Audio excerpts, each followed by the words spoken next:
big welcome to our Montessori Europe community on this October webinar.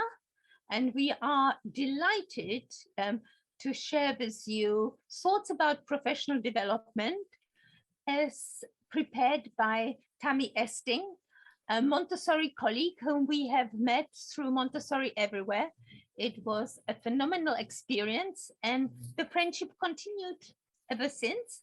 And she will be presenting the work of Trillian Montessori, something that you may be aware of or maybe not aware of, a US-based professional development organization which offers opportunities to learn more about Montessori at an affordable price. And I think that is really, really important to stress that the resources provided by them are very accessible and very helpful, particularly to newcomers to Montessori.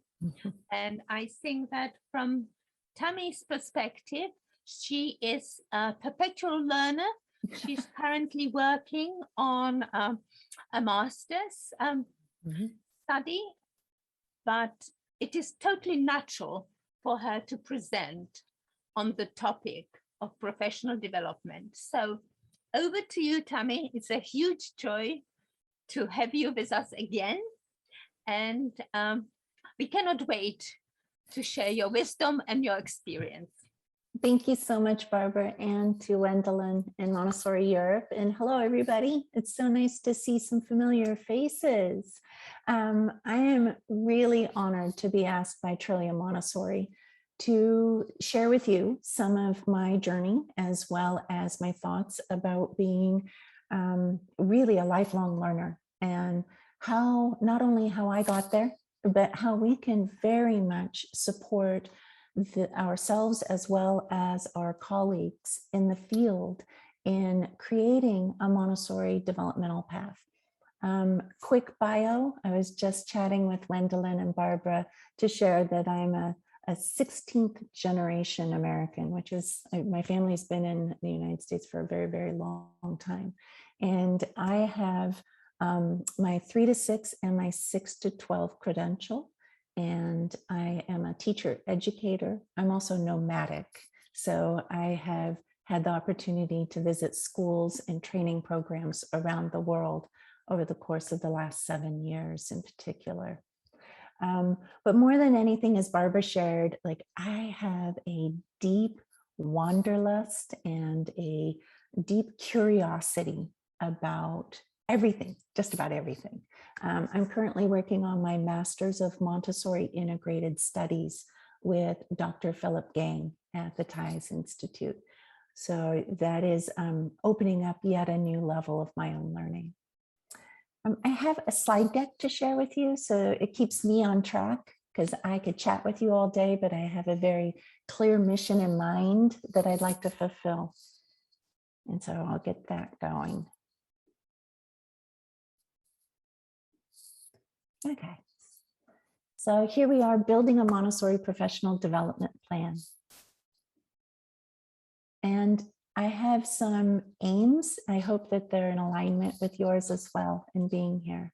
The first one is that I really hope to be an inspiration to you as you are figuring out your own next steps in your development. If you are a school leader and you are working towards supporting your staff members, I also hope that I can lend you some inspiration as well in doing so. I'm going to give you some hands-on tools and some resources, and I'd like to share some ideas about how to improve practice based on Montessori principles. And then after I've given you some suggestions and some thoughts to mull over, I'm going to give you a clear pathway that may help you in building the steps towards towards your growth and those around you. And my hope in being here with Montessori Europe is that we can continue to amplify the cohesion of our community as Montessorians. And we have this tremendous opportunity to create bridges with each other through our professional development. As Barbara and Wendelin and I experienced through the Montessori Everywhere platform, that there's very few differences that really hold us back from seeing each other and finding harmony with one another. And I believe that professional development is growth within ourselves and in this idea of communion as a greater Montessori community. So I've got a couple of metaphors to share with you because context is everything in learning. I think of our initial Montessori training like baking a cake. I think of it like our lesson plans and the philosophy and all the readings are like a recipe. And sometimes when you're reading a new recipe, you have to unlearn the things that you thought you knew. You have to unlearn how to mix and how maybe the quality of the ingredients. And in your first years in the classroom, it's like you're bringing all of those new ingredients and new ways of being all together. And at the end, when you're ready to graduate from your Montessori training, it's like you're putting the cake in the oven. And 3 years later, after your first cycle with your children, you take that cake out of the oven and you taste it. And then you figure out, how could I make this better? What new tools might I need to make this a smoother experience? What new flavors might I add to make it my own? What ones do I need to pull out so that it's not so much my own? I think that the baking a cake is a great basic metaphor. And I think of this as well, that every school leader wants a sustainable, effective way to help teachers improve. But finding that process is much more difficult than it sounds because each teacher is an individual with specific strengths and weaknesses. And every teacher reacts to change differently. So whether you're that teacher or you're the school leader that's supporting, I have yet another metaphor. So I love the tree of life as a profound metaphor for many things. In this sense, I think of the root system as our Montessori teacher education. It's where we begin. It's where we are nourished and we start to understand. And within the stem is the Montessori guide. And I took a cross-cut section here and I'll show you why. And then the fruit of our labors is really our impact into the universe, if you will. So if I take that cross section and I think about this in a very holonic way or a nested system way, our Montessori guides come to schools and into training with some innate characteristics, either the way their brains are wired uniquely, where they're coming from culturally. They come with a family experience and that family culture. They come with an educational experience, and hopefully it's a positive one. They come with cultural conditioning, the greater messaging, and they come with life experience, oftentimes an entire career behind them, unrelated to Montessori. I know I did. I came to Montessori with a degree in sculpture, and I was pouring bronze sculptures before I walked into my first Montessori classroom. And I couldn't believe what the experience was. It changed me forever. And then also we come into our vocation with a self-concept as a learner. And this is a key piece, because as we enter the Montessori environment, there are some clear stages that are identifiable based on characteristics. And you may see yourself in one of these stages, or you may see those that you're supporting in one of these stages. This is a vital piece of information as we're crafting a professional development plan, because we need to look at who is before us and where are they in their own evolution.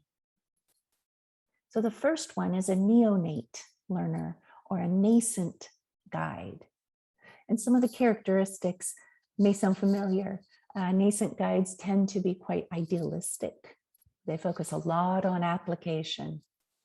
And there's a certain vulnerability that is displayed with sometimes a lack of confidence, or overconfidence is an affect of that vulnerability.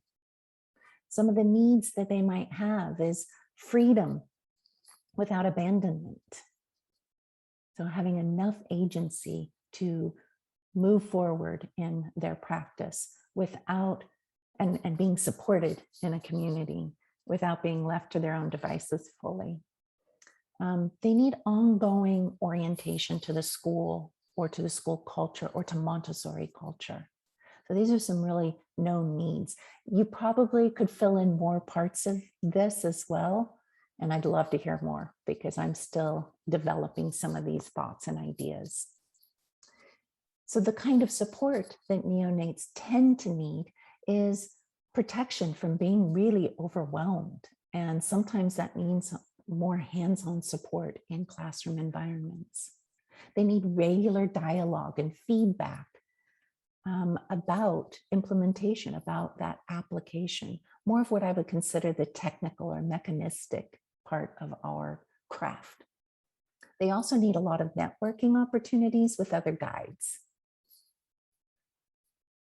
This is generally right when they're taking that cake out of the oven, tasting it for the first time, and playing with that a little bit.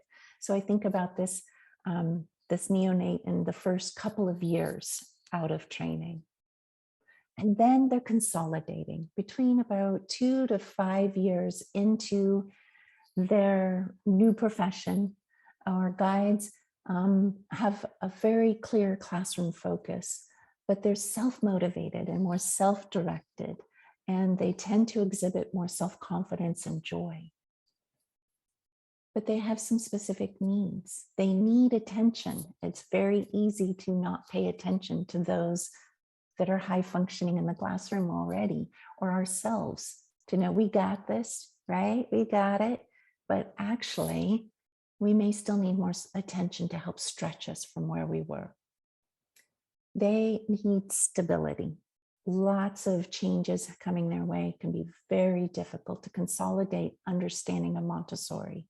In today's times, I think about how important the stability feature is and how hard it is to achieve. They also need some directed input. That is the very specific kind of feedback that will help them stretch in their arena. The kinds of support that they can really utilize is continued education in Montessori, whether it be book clubs that are focused on Montessori's writings, whether it is a focus in literacy, that they need to be stretched in that way.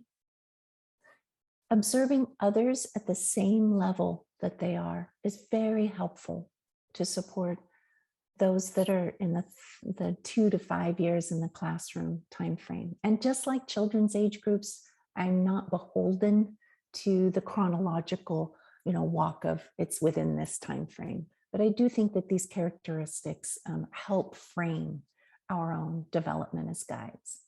They also need a lot of collegial dialogue and a lot of collaboration about the expectations for themselves and where are their goals. And I know I'm going fast here, but I want to get to that plan for us.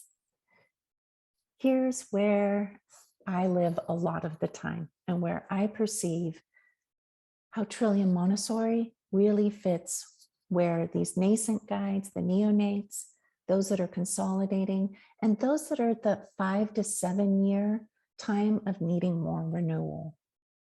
And that is that guides tend to start questioning whether they're being effective or not. They notice themselves behaving on autopilot.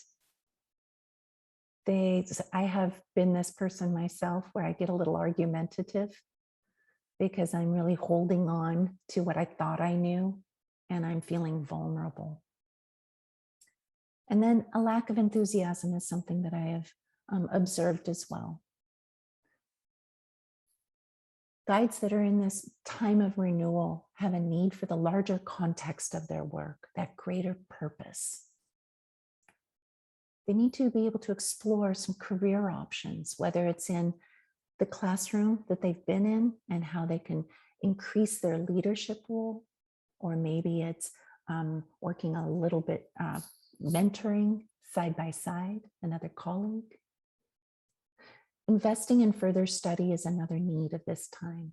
And the ways that we can support this renewal time is to give opportunities for leadership, to help create networking opportunities with outside professionals, and to help them observe across the continuum. So from the bookend levels, if you're in 3 to 6 guide, that 0 to 3 and the elementary observations can help you gain context for what's happening in that 3 to 6 environment, as an example. Season guides. Season guides are those that are open to ideas, questions, and critiques. They're internally motivated. They exhibit deep critical thinking. They center their decision-making on key principles and values in Montessori. They need more opportunities for outreach and for creativity. And to support them, I think about those opportunities for greater leadership. This is where I stepped out of the classroom and became a more formalized educational leader in my community. And then I also started working with a teacher education program that allowed me to bring in some of my passions and share with others. Opportunities for sabbatical. And I could talk about this all day, because I do believe it is critical for us to note that liminal space in these moments of rebirth in our lives, and to create space for a new beginning. So sabbatical is a critical piece for our growth, I believe. Okay, so you might be wondering, that's kind of the big picture, who are we talking about? And why build a professional development plan? Here's some reasons I came up with. The first one is that we, as the adults in Montessori, are the pivotal piece in creating environments by which children, and I'm going to stretch this to adults as well, are engaging with, these environments that they're engaging with. And it is our strategies, our understanding, our engagement with them, that when we leverage them, we have the opportunity to help release the potential of that human. This is why we create a development plan, right?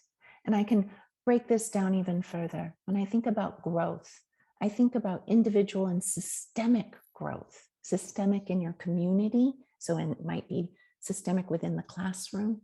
The growth of the guide begets the growth of the assistant, begets the growth of the children. But then if I create that system even wider and I take a look at the growth of that guide, begets the growth of the school, and then Montessori. I do believe in the butterfly effect, that when a butterfly flaps its wings in one part of the world, that there's an effect somewhere else, an impact. So here's another reason, is that without a plan and resources, growth is sporadic. If you don't have a plan, it can be here and there, and maybe there's not a path where you can recognize and reflect on where the growth has been. Growth can also be aligned with the overall school strategic plan. If your plan is to increase your ecological consciousness amongst your staff, then we may need to align the professional development of your staff to gain more understanding of current understanding of the interconnectivity of all life. That was just an example I pulled out, but that idea. Growth really, it builds collegial community with common goals. So I think about those conversations that happen when professional development is in alignment with that plan, and how those dialogues help deepen understanding and community. That a plan helps create transparency as a learning community. It can also, here's a great one too, is that it can reduce turnover amongst staff. When you have a clear plan, people know where they're going and they're going to want to stay on that bus to get where they're going. So it can reduce your turnover. It can also increase performance, and it unites community. So the question is, who needs a plan? I've been focusing on guides myself, but let me stretch that even further. I would say all staff and faculty in a community. The professional development is for administrators and office staff and lead guides and assistants and support staff such as substitutes, curriculum specialists, maintenance, board members, right? When I start seeing how everybody could use a path for their growth, then this becomes part of the community culture of growth.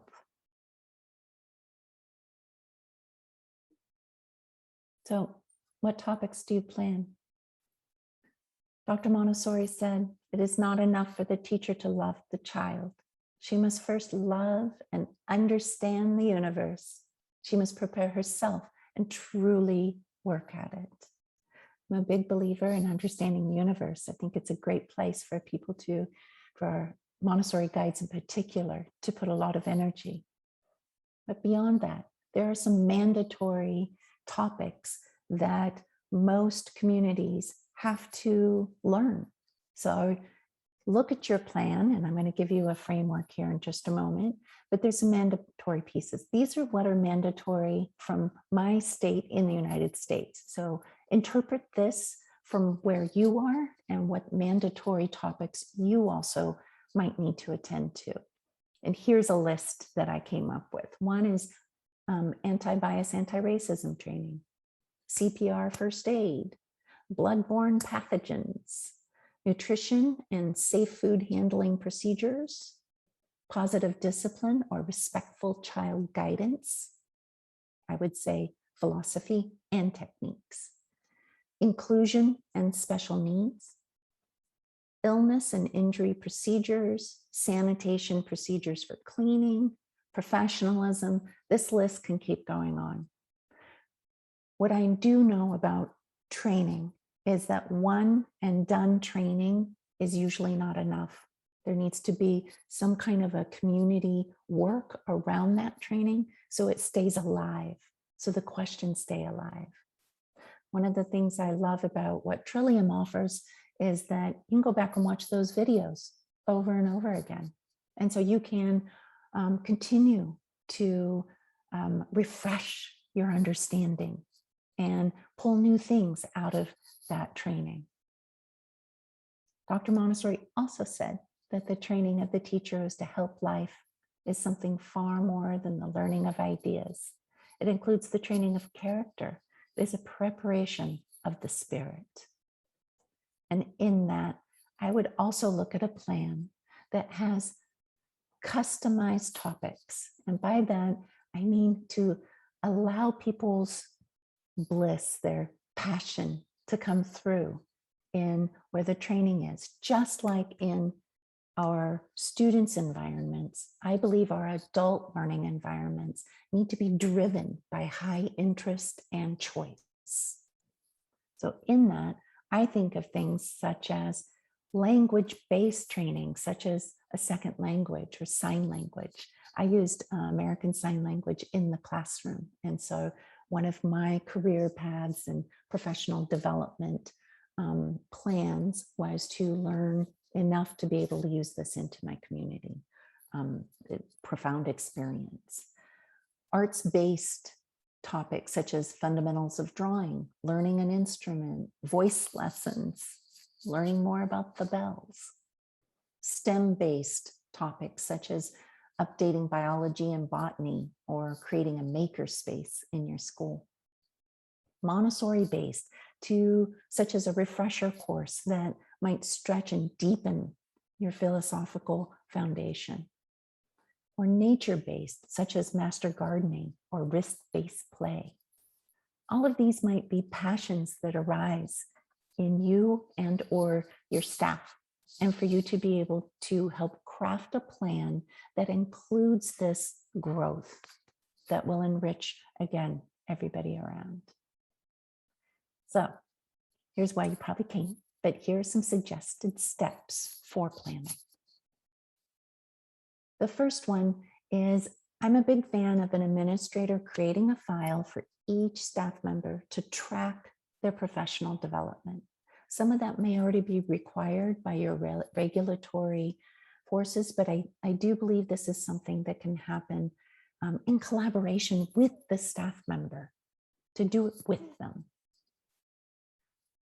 I also believe in supporting the growth of your community by allotting funds for professional development for your staff members at all levels in all areas. As an administrator, I met with every staff member, not once a year, but multiple times a year, and I'd pull out these files and we'd look at where are they in their growth? Where would they like to shore up? What's missing? Where might their passion shift? How can I be of support to be that resource person for them? Identifying that mandatory training, get it scheduled onto a calendar, get the trainers booked, and then track the attendance. That space is also a great space for any of those certificates. Here in the United States, we have a lot of requirements, and it's state by state is different. But when you complete training, you receive a certificate of attendance with the hours and the dates and who delivered, and that goes right into the file for the staff member. So then those topics of interest are identified, your ideas are compiled and then scheduled. I looked outside of the Montessori community at times for certain kinds of training, such as my American Sign Language. I went to a community college to take classes there. There are many offerings out there. As an administrator, I made sure that opportunities were posted in different areas, or I would communicate what was offered out in our community to my staff members. I am a big fan of administrators going through many of the training offerings. Go through Trillium, take a look at the catalog, know that there's something for just about everybody in this catalog, and to know that if you know more, then you can share your excitement about that with your staff members. Oh, and a short note is that sometimes it's just like you don't know you're thirsty until somebody hands you a glass of water. Sometimes you don't know that could be your new passion until it's put in front of you. And hook, there you go. I would be very clear about what your policy is for professional development. Do you expect a certain number of hours per year? Or are you looking for less of a technical amount of time and more of a reflective growth to see what is the baseline of this staff member and where would you like them to be? Is it that you'd like to stretch them a little further in this arena, or do they have some big steps to make? And to be in collaborative communication with that staff member along the way so that you can help scaffold their learning to achieve their goals. And then this brings me to that mid-year check-in, because oftentimes we need to readjust, and maybe those mandatory pieces were fulfilled, and it's time to now really focus in on some passion parts.